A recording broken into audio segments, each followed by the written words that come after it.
প্রিয়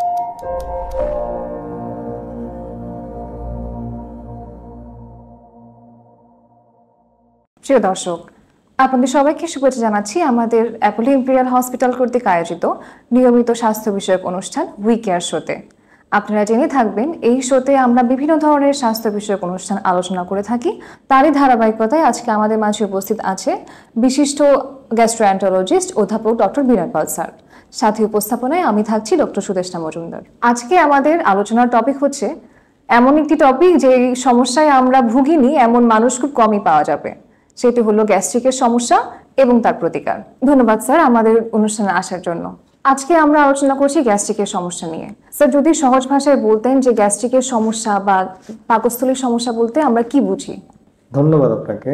আপনি যেটা জানতে চেয়েছেন প্রথমে যে গ্যাস্ট্রিকের সমস্যা, গ্যাস্ট্রিকটা কি জিনিস। গ্যাস্ট্রিকের দু রকমের সংজ্ঞা দেওয়া যেতে পারে। একটা হচ্ছে আমাদের মেডিকেল চিকিৎসা শাস্ত্রে কি বলেছে, আর আমরা জনগণ বা রোগীরা কি বুঝে। রোগীরা পেটের সব ধরনের সমস্যাকেই গ্যাস্ট্রিক বলে মনে করে। ইভেন কি বুকে ব্যথা, বুকে চাপ চাপ, বুক জ্বালা পোড়া, ঢেকুর, পেটে শব্দ করা, বায়ু নির্গত হওয়া, বায়ু দূষণ সবগুলি করে একসাথেই গ্যাস্ট্রিক মনে করে থাকে। আমরা যারা চিকিৎসক রয়েছি তাদের কাছে গ্যাস্ট্রিক হচ্ছে যে পেপটিক আলসার ডিজিজ, সেটা হচ্ছে একটা গ্যাস্ট্রিক আলসার আর একটা ডিউডেনাল আলসার। ধন্যবাদ স্যার। স্যার, আপনি বলেছেন যে বিভিন্ন ধরনের ব্যথাকেও আমরা সাধারণ মানুষ গ্যাস্ট্রিকের সমস্যা বলে অভিহিত করে থাকি। সেক্ষেত্রে কি কি কারণ হতে পারে এই ধরনের গ্যাস্ট্রিকের সমস্যা? গ্যাস্ট্রিকের সমস্যা যদি আমরা মেডিকেল সায়েন্সে চিন্তা করি, গ্যাস্ট্রিক আলসার বা ডিউডেনাল আলসার, যেটাকে আমরা পেপটিক আলসার ডিজিজ মনে করি, এই রোগের প্রধান কারণ হচ্ছে একটা ব্যাকটেরিয়া, সেটা হচ্ছে হেলিকোব্যাক্টার পাইলোরি। এটা হচ্ছে main culprit, 70% for gastric ulcer আর 90% ফর ডিউডেনাল আলসার। আর তারপরে দায়িত্ব হয়ে হচ্ছে যে ব্যথানাশক ওষুধগুলো, বিশেষ করে যেটা আমরা বলে থাকি non steroidal anti inflammatory drug. এগুলির মধ্যে যেগুলি রয়েছে বোলডালিন, ন্যাপ্রোসিন, ন্যাপ্রোক্সেন, ইনফ্লাম, এই জাতীয় ওষুধগুলো, সাথে রয়েছে স্প্রিন, এই ব্যথানাশক ওষুধগুলো, এগুলি মেইনলি দায়ী। এর পাশাপাশি যেগুলি আমাদের মনে রাখতে হবে, স্মোকিং, এটা একটা বড় একটা ফ্যাক্টর। আর পাশাপাশি হচ্ছে আপনার অতিরিক্ত মানসিক চাপ, এগুলি সব কিছুই গ্যাস্ট্রিকের সাথে সম্পর্ক রয়েছে।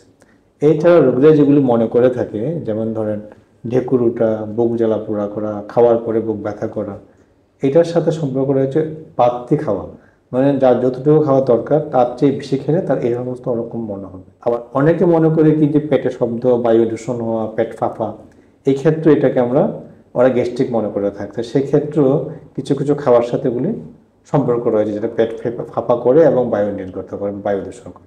স্যার, এখন জানতে চাইবো, আপনি স্যার 20 বছর ধরে রোগী দেখছেন, মেইনলি কি কি সমস্যা নিয়ে বা লক্ষণ সমূহ নিয়ে রোগীরা আপনাদের কাছে আসছে?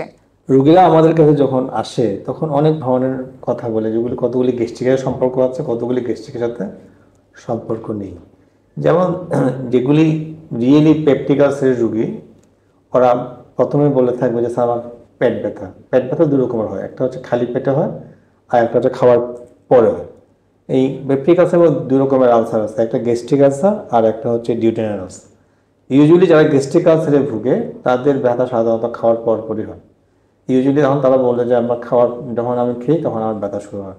আর যারা ডিউডেনাল আলসারের রোগী তারা ইউজুয়ালি আমাদের কাছে প্রেজেন্ট করে যে খালি পেটে যখন ক্ষুধা লাগে তখনই ব্যথা করে, এমনকি মাঝরাতে আবার ক্ষুধায় ঘুম ভেঙে যায়, ব্যথায় ঘুম ভেঙে যায়। এইসব ক্ষেত্রে ওরা এমনও বলে যে কিছু খেলে তখন ভালো লাগে। তো এই ব্যাপারগুলো হচ্ছে সরাসরি পেপটিক আলসারের সম্পর্ক। এছাড়া দেখা যাচ্ছে যে কিছু খেলে পেটটা ফেপে যায়, ঘন ঘন ঢেকুর আসা শুরু করে, বুক জ্বালা পোড়া করে, আবার খেতে বসে বাথরুমের চাপ পায়, এরাও ওদেরকেও একটা গ্যাস্ট্রিক মনে করে থাকে। এই বাহ্যিক এতগুলি সিমটম নিয়ে আমাদের কাছে রোগীরা সাধারণত এসে থাকে। এর মধ্যে আমাদের মেডিকেল সায়েন্সের মধ্যে এগুলি বিভিন্ন পার্ট রয়েছে, যেমন গ্যাস্ট্রিকের একটা পার্ট যেটা পেট ব্যথা, খালি পেটে বা খাওয়ার পর, এটা রিয়েলি আমাদেরকে মানে পরীক্ষা করে দেখতে হচ্ছে কি পেপটিক আলসার ডিজিজ কিনা। এর পাশাপাশি যেগুলি, যেমন ধরেন কিছু খেলেই পেট ফেপে যাচ্ছে বা পেটে চাপ দিচ্ছে বা বুকে চাপ বা ঢেকুর আসে, এইসব ক্ষেত্রে ওইগুলিকে আমরা গ্যাস্ট্রিসোফেজিয়াল রিফ্লাক্স ডিজিজ বলি, যদিও মানুষ এটাকে গ্যাস্ট্রিকের পার্ট হিসেবে মনে করে। আর কতগুলো যেমন পেট ফেপে যায়, পেটে খাওয়ার পরই পেটে শব্দ করা শুরু হয় বা পেট মুচড়িয়ে পায়খানা হয়, এগুলি আমরা অনেক ক্ষেত্রে ফাংশনাল বাউল ডিজিজ বা অনেক ক্ষেত্রে আইবিএসও মনে করি, কিন্তু সরাসরি গ্যাস্ট্রিক না। কিন্তু সব সিমটম নিয়ে রোগীরা আমাদের কাছে আসে, গ্যাস্ট্রিকের লক্ষণ মনে করে। ধন্যবাদ স্যার। স্যার, এই যে আপনি বললেন যে বিভিন্ন ধরনের সিমটমস বা লক্ষণ নিয়ে রোগীরা আসছে এবং সবগুলোই গ্যাস্ট্রিকের সমস্যা নয়, কিছু আছে ফাংশনাল বাউল ডিজিজ, কিছু আছে ইরিটেবল বাউল সিনড্রোম। স্যার, কিভাবে আপনারা পরীক্ষা নিরীক্ষা করে থাকেন গ্যাস্ট্রিকের সমস্যাটা আইডেন্টিফাই করার জন্য? হ্যাঁ, ধন্যবাদ সুদেশনা, যে আপনি আমাদের যে পরীক্ষা নিরীক্ষা রয়েছে গ্যাস্ট্রিক বোঝার জন্য, তো ওগুলি ডিপেন্ড করে তার রোগীর বয়স, রোগী কোন বয়সে আমাদের কাছে প্রেজেন্ট করেছে এবং তার সমস্যাগুলো কোন দিকে।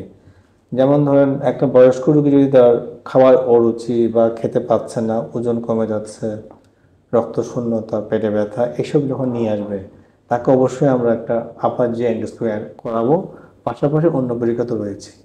আমাদেরকে অবশ্যই যেগুলি বয়স্ক রোগীর ক্ষেত্রে কতগুলো অ্যালার্মিং সাইন থাকে, যেমন ওজন কমে যাওয়া, খাওয়ার অরুচি বা খেতে ইচ্ছে করে না, রক্তশূন্যতা, অথবা কালো পায়খানা, যেটা আমরা রক্ত পায়খানা বলে মনে করি, সেটা হচ্ছে কালো পায়খানা শক্তগুলো নয়, নরম থকথকে আলকাতরা মতো কালো, যেগুলি পানি দিলে একটু মেরুন কালারের মতো পানি বের হয়ে যায়, এগুলি কালো পায়খানা হিসেবে চিহ্নিত করা হয়। এদের ক্ষেত্রে অবশ্যই এন্ডোস্কোপি করা দরকার। যারা আপনার ইয়াং টিনেজার বা 20 to 25 বা মিডল এজ, মানে বিলো 45 এজ, এই গ্রুপের রোগীদের ক্ষেত্রে আমরা সবার ক্ষেত্রে এন্ডোস্কোপি না করলেও চলে। সরাসরি পরীক্ষা যদি জিজ্ঞেস করতে চান, সেটা হচ্ছে এন্ডোস্কোপি আপার জিআইটি।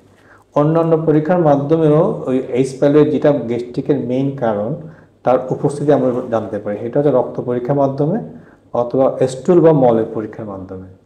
রক্তের মধ্যে এইচ পাইলোরি অ্যান্টিবডি দেখা যায়, serum for H pylori antibody, আর মলের মধ্যে বা stool for H pylori antigen. এই দুইটা সরাসরি মানে আমরা এন্ডোস্কোপি না করে এইচ জীবাণু মানে হেলিকোব্যাক্টার পাইলোরি, যেটা গ্যাস্ট্রিকের মেইন কারণ, তার উপস্থিত টের পাওয়া যায় রক্ত পরীক্ষা এবং পায়খানা পরীক্ষার মাধ্যমে। এছাড়া আরেকটা পরীক্ষা আছে যেটা ইউডিআই ব্লাড টেস্ট, এটা বর্তমানে ঢাকায় অ্যাভেলেবেল, যেটা আগে আসার চেষ্টা হচ্ছে, এখন সেটা আগে আসেনি। ওই পরীক্ষার মাধ্যমে এই জীবাণুর সরাসরি উপস্থিতি টের পাওয়া যাবে। এছাড়া যারা ইয়াং গ্রুপ, যাদেরকে আমরা সিমটম দেখে চিকিৎসা উপদেশ দিতে পারি, যেমন খাওয়া খেলেই পেট ফেপে যায় বা ঢেকুর উঠে বা বুক জ্বালা পোড়া করে, তাদের ক্ষেত্রে লাইফস্টাইল মডিফিকেশন মেইনলি ইম্পর্টেন্ট। সেটা হচ্ছে আপনার পরিমিত আহার করা, মানে পেট ভরে না খাওয়া, পেট ভরে না খেয়ে একটু হালকা কম খাবে বা আধা পেট খাবে, খেতে লাগলে আবার খাবে। খাওয়ার সময় পানিটা অ্যাভয়েড করা, প্রয়োজনে অল্প খেতে পারে, পানিটা সে আধা ঘন্টা পরে খেলেই ভালো। আর বিছনায় যাবে বা ঘুমাতে যাবে খাওয়ার 1 ঘন্টা পরে, নামাজ খাওয়ার আগে অথবা খাওয়ার 2 ঘন্টা পরে পড়বে। ফরওয়ার্ড বেন্ডিং, ইউজুয়ালি এটা বোঝা যায় যে ফরওয়ার্ড বেন্ডিংটা সে অ্যাভয়েড করবে, যাতে করে যাদের বুক জ্বালা পোড়া অথবা ঢেকুরের সমস্যা বেশি। আর যে সমস্ত রোগীদের ক্ষেত্রে আপনার পেট ফেঁপে যায় অথবা পেটে শব্দ করে বা বায়ু দূষণের সমস্যা রয়েছে, তাদের কিছু খাবার পরিহার করতে হবে, যেমন দুগ্ধ জাতীয় খাবারগুলো, even milk tea, milk coffee, সে ব্ল্যাক টি ব্ল্যাক কফি খেতে পারবে, milk and milk product avoid করবে, ডাল জাতীয় খাবারগুলো সে অ্যাভয়েড করবে। ডালগুলি বিচির তরকারি যেগুলিকে বলা হয় আর কি বাংলায়, ডালের মধ্যে মসুর ডাল বাদ দিয়ে বাকি ডাল সবগুলোই গ্যাস প্রডিউসিং, এগুলি অ্যাভয়েড করবে। আর বিশেষ করে চনা, পেঁয়াজু, ছোলা, এইগুলি খাওয়াগুলো গ্যাস তৈরি করে এবং পেটে ফাঁপা এবং অনেকের ক্ষেত্রে পাতলা পায়খানাও করে, অনেকে এগুলিকেও গ্যাস্ট্রিক মনে করে। এগুলি অ্যাভয়েড করলে এই সমস্যাগুলো থেকে পরিত্রাণ পাওয়া যাবে। আমরা মোটামুটি অনুষ্ঠানের শেষ পর্যায়ে চলে এসেছি। স্যার, আপনি প্রথমে একটা কথা বলেছিলেন যে আমাদের কি ভ্রান্ত ধারণা আছে যে যে কোনো ধরনের পেট ব্যথা, বুক জ্বালা পোড়া বা বুকে ব্যথা তা মাত্রই গ্যাস্ট্রিকের সমস্যা, এবং এই কারণে আমরা বিভিন্ন ধরনের কার্ডিয়াক ডায়াগনোসিস বা আদার ডিজিজগুলো মিস করে যাই, কারণ রোগীরা ভেবে থাকে যে একটা গ্যাস্ট্রিকের ওষুধ খেলাম, বাসায় বসে অপেক্ষা করলাম, সিমটম কমে যাবে। কিন্তু এক্ষেত্রে যদি পেশেন্টের গ্যাস্ট্রিকের সমস্যা বাদে অন্য কোনো সমস্যা থাকে, দেখি যে সেক্ষেত্রে আমাদের ডায়াগনোসিস বা ট্রিটমেন্টে লেট হয়ে যায়। সেই ক্ষেত্রে স্যার আপনার পরামর্শ বা উপদেশ কি থাকবে? ধন্যবাদ সুদেশনা, এটা খুব গুরুত্বপূর্ণ একটা প্রশ্ন। আমরা যেটা মনে করি, যেমন ধরেন একটা বুক ব্যথার রোগী, সে এটাকে গ্যাসের ব্যথা মনে করেছে। বুক ব্যথার অনেকগুলো কারণ হয়েছে, যেমন ধরুন ইয়াং এজ গ্রুপের বুকের ব্যথা একরকম, মাঝবয়সী রোগীদের বুক ব্যথা একরকম, আর এলডারলি পিপল বা সিনিয়র সিটিজেন তাদের বুক ব্যথার সমস্যা একরকম। ওরা বুক ব্যথা মনে করে, অনেকেই আছে যে গ্যাস্ট্রিকের ওষুধ এবং সিরাপ খেয়ে অনেকক্ষণ অপেক্ষা করে, বুক ব্যথা না কমে তখন হাসপাতালে বা ডাক্তারের শরণাপন্ন। এই বুক ব্যথার অনেকগুলো কারণের মধ্যে একটা কারণ হচ্ছে হার্ট ডিজিজ। এই যে গ্যাস্ট্রিকের ওষুধ খেয়ে অপেক্ষা করতে গিয়ে অনেকেই প্রাথমিক চিকিৎসা পেলে যায়, ভালো হয়ে যেত বা মৃত্যুর হাত থেকে বাঁচত, তারা এটা থেকে বিপদে পড়ে যায়। অনেকে গিয়ে শেষ অবস্থায় গিয়ে রোগী যখন চিকিৎসকের কাছে যায় তখন মৃত্যুটা ধরে পড়ে। যদি সে প্রথমে যে বিশেষ করে এলডারলি পিপল এবং মাঝবয়সী লোক যখন বুকে ব্যথা হবে, যদি সাথে ঘাম দেয় বা একটু শ্বাসকষ্টও থাকে, অবশ্যই গ্যাস্ট্রিক মনে না করে সঙ্গে সঙ্গে চিকিৎসক বা হাসপাতালে ভর্তি হওয়ার জন্য যোগাযোগ করবে। চিকিৎসক যেটা মনে করে সে অনুযায়ী তার পরীক্ষা করে সিদ্ধান্ত নেবে। এছাড়া বুক ব্যথার অনেকগুলো রোগী, স্কুল গোয়িং যেগুলো ছেলে মেয়ে, এখন যে পরিমাণ, এখন তো খেলার মাঠে নেই, এরা স্কুল গোয়িঙ্গার, ওরা অনেকেই বুক ব্যথা নিয়ে আসে, দেখা যাচ্ছে কি গ্যাস্ট্রিক খাচ্ছে তো খাচ্ছে, বুক ব্যথা ভালো হচ্ছে। এই বুক ব্যথার কারণগুলি বেসিক্যালি হাড় মাংসের ব্যথা। এই যে রোদে যায় না, রোদে খেলে না, ভিটামিন ডি ডেফিসিয়েন্সির কারণে হাড় মাংসের ব্যথা হয়, ওগুলিকেও তারা বুক ব্যথা ওষুধ গ্যাস্ট্রিক মনে করে গ্যাস্ট্রিক ওষুধ খেতে থাকে। তো এটাও একটা কারণ যে আমরা যদি বুক ব্যথা ইয়াং এজ গ্রুপে যদি সরাসরি ব্যথা হয়, তাদেরকেও আমরা বুক ব্যথার জন্য হাড় মাংসের ব্যথা কিনে, এটাও একটা কারণটা খুঁজে এটার চিকিৎসা দরকার আছে। আর বিশেষ করে আমি আবারও বলবো যে আমরা সবাইকে এন্ডোস্কোপি না করলেও বেজ আপ মোর দেন 45 এবং বুক ব্যথা বলেন আর পেটের সমস্যাগুলো বলেন, এদেরকে একটা এন্ডোস্কোপি করেই সিদ্ধান্ত নেওয়া উচিত যে আসলে তাদের গ্যাস্ট্রিকের সমস্যা আছে নাকি নাই। আশা করি আমাদের দর্শকরা আরো সচেতন হবেন নিজেদের জীবনে। শেষ প্রশ্ন আমি স্যারের কাছে করতে চাই যে এই গ্যাস্ট্রিক সমস্যা থেকে আমরা কিভাবে প্রতিকার পেতে পারি, কিভাবে এই সমস্যা আমরা কমাতে পারি আমাদের জীবনে। ধন্যবাদ সুদেশনা। বিশেষ করে যে প্রতিকারের ব্যাপারটা, প্রথমত হচ্ছে যে গ্যাস্ট্রিকের ওষুধ অনেকেই শুরু থেকে দেখা যায় কি লাইফ খাচ্ছে তো খাচ্ছে, বন্ধই করছে না। এটা কিন্তু নির্দিষ্ট সময়ের জন্য খেতে হবে। হ্যাঁ, গ্যাস্ট্রিক কিন্তু আজীবনের রোগ না। হ্যাঁ, এটা হচ্ছে যে আবার এমনও না যে একটা ওষুধ দিলে এটা একটা নির্দিষ্ট মেয়াদ পর্যন্ত খেতে হবে। এটাও একটা খেয়াল রাখতে হবে। গ্যাস্ট্রিকের ওষুধ যদি অনেকদিন আমরা কন্টিনিউ করি, এটা আমাদের শরীরের ক্ষতি হবে। ইভেন গ্যাস্ট্রিকের ওষুধ আমাদেরকে osteoporosis, vitamin iron deficiency anaemia, তারপরে আপনার রক্ত শূন্যতা, এইসব জাতীয় সমস্যা, ইভেন কি গ্যাস্ট্রিক পলিপ, অনেক ক্ষেত্রে ক্যান্সারও করে যদি কন্টিনিউ আমরা ওষুধ আমরা দর্শককে বলতে চাই যে কন্টিনিউ যে ওই গ্যাস্ট্রিক ওষুধ খাওয়া, এটা থেকে সরে আসা। আমাদের দেশে অনেক এমনও আছে যে পায়খানা হয় না, সেজন্য গ্যাস্ট্রিক ওষুধ খাই, একটু পায়খানা চাপ পায় গ্যাস্ট্রিক ওষুধ খেলে। এই ধারণা থেকে বের হতে হবে যে গ্যাস্ট্রিক ওষুধকে পায়খানা হওয়াটা গ্যাস্ট্রিক ওষুধ সাইড ইফেক্ট, বরং পায়খানা করার জন্য আমরা পায়খানা হওয়ার ওষুধগুলি ব্যবহার করবো, ইসবগুলির ভুসি বা পরিমিত সবজি খাবো, কিন্তু গ্যাস্ট্রিক ওষুধকে পায়খানা করার চিন্তা মাথা থেকে দূর করতে হবে। পাশাপাশি আমাদের মনে রাখতে হবে যে যদি আমরা এলডারলি পিপল যাদেরকে বিভিন্ন সিমটম অনুযায়ী, যেমন যাদের ঢেকুর বেশি, বুক জ্বালা পোড়া বেশি, তাদের জন্য যেটা খাদ্য অভ্যাস করতে হবে সেটা হচ্ছে আপনারা অতিরিক্ত টক ঝাল আচারগুলো অ্যাভয়েড করবেন, টমেটো সালাড, টমেটো সসেস, অতিরিক্ত চা কফি অ্যাভয়েড করবেন। তাহলে আপনাদের বুক জ্বালা পোড়া, ঢেকুর এবং বুক ব্যথা এগুলো অনেকটা কমে যাবে যদি গ্যাস্ট্রিকের কারণে হয়ে থাকে। আর যাদের পেট ফাঁপা বিষয়ক সমস্যা থাকবে বা পেটের শব্দ, তাদের ক্ষেত্রে আগেও বলেছি, আবারও মনে করিয়ে দিচ্ছি যে দুধ দুগ্ধজাত খাবারগুলো, ডাল, বিচির তরকারিগুলো এবং ছোলা, পেঁয়াজ, চনা এসবগুলো অ্যাভয়েড করার জন্য। আর বিশেষ করে যারা এলডারলি পিপল, যাদের খাওয়া আবারও মনে রাখতে হবে, পেটে ব্যথা, খায় অরুচি, পেটে কোনো লাম বা টিউমার ধরা পড়ছে, এমন রোগীদের ক্ষেত্রে অবশ্যই নিকটস্থ হাসপাতাল বা গ্যাস্ট্রোএন্টারোলজিস্ট দিয়ে যোগাযোগ করে প্রয়োজন বলে এন্ডোস্কোপি করে রোগটা নিরূপণ করে চিকিৎসায় যাওয়া উচিত।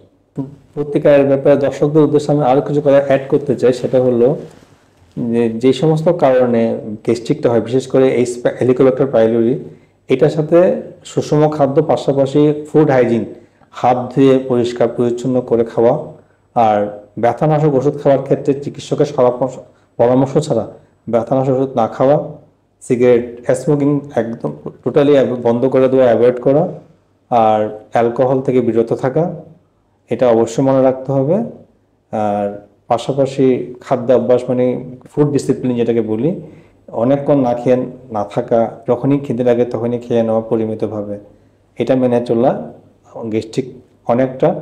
গ্যাস্ট্রিকের সমস্যা থেকে আপনি লাঘব হবেন এবং উপকৃত হবেন। সবাইকে ধন্যবাদ।